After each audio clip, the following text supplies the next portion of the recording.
Good morning, viewers. Welcome to my daily devotion titled Fresh Bread. Turn with me to the book of Genesis, chapter 2, verses 1 and 2. Let me read these verses for you. Thus the heavens and the earth were finished, and all the host of them. And on the seventh day, God finished his work which he had done, and he rested on the seventh day from all his work which he had done. Adam, the first man created in the world, does not represent only the Jewish race. He represents the whole of mankind.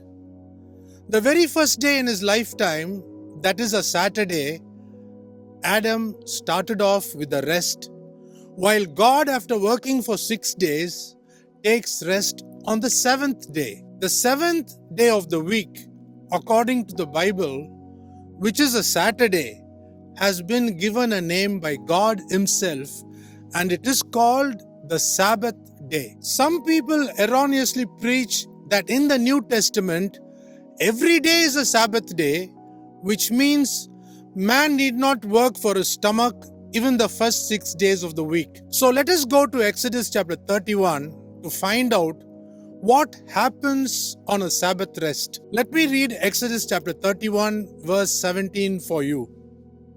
God says, "It is a sign forever between me and the people of Israel, that in the 6 days the Lord made heaven and earth, and on the seventh day he rested and was refreshed." In verse 13 of the same chapter, Exodus 31, God says that the Lord sanctifies his people who rest on the Sabbath day. So Sabbath day is the day by which man is made holy by God, whether he's a Jew or a Gentile or anybody. If this was not true, why should Apostle Paul, who gave us so many books in the New Testament, observe the Sabbath? If Sabbath was only for the Jews and Judaism, then it implies that Apostle Paul never became a Christian. Come with me to Acts chapter 13, verse 14, Acts 13, verses 42 and 44,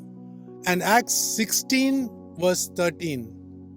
In all these three places, it is crystal clear that Apostle Paul kept the Sabbath by entering the synagogue or places of prayer and doing nothing in terms of his work, but just preaching and teaching about Christ. He was not busy with his tent making on a Sabbath. Remember, people of God, Christianity is built on Jewish roots.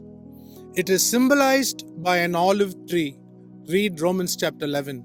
If we, being a wild olive shoot, is joined to the good olive tree, how can we say that the branches of the wild olive tree now support the roots? Let me read Romans chapter 11, verses 17 and 18. But if some of the branches were broken off, and you, the wild olive shoot, referring to the Gentiles, were grafted in their place to share the richness of the olive tree, do not boast over the branches. If you do boast as a Gentile, Apostle Paul says, remember, it is not you who support the roots, but the roots, Jewish roots, that support you. If Sabbath was only for the Jews, does it mean that in the church today, we have two sets of doctrines, one for the Jews and the other for the Gentiles? The Jews will observe Sabbath and we need not. So let me remind all of you what Christ said in Matthew 24 verse 20. Listen to this carefully. Pray that your flight may not be in winter or on a Sabbath. So what does this verse teach us? He says that Sabbath will be observed until that day at the end of the end times. In closing, let me go back to the 10 commandments which were given in Exodus 20. I always wonder why God said, "Remember the Sabbath," knowing fully well that man will forget it down the line. Read Exodus chapter 20, verse 8. Bye then, dear viewers, happy Sabbath. May God sanctify you on this day as He has said. See you tomorrow.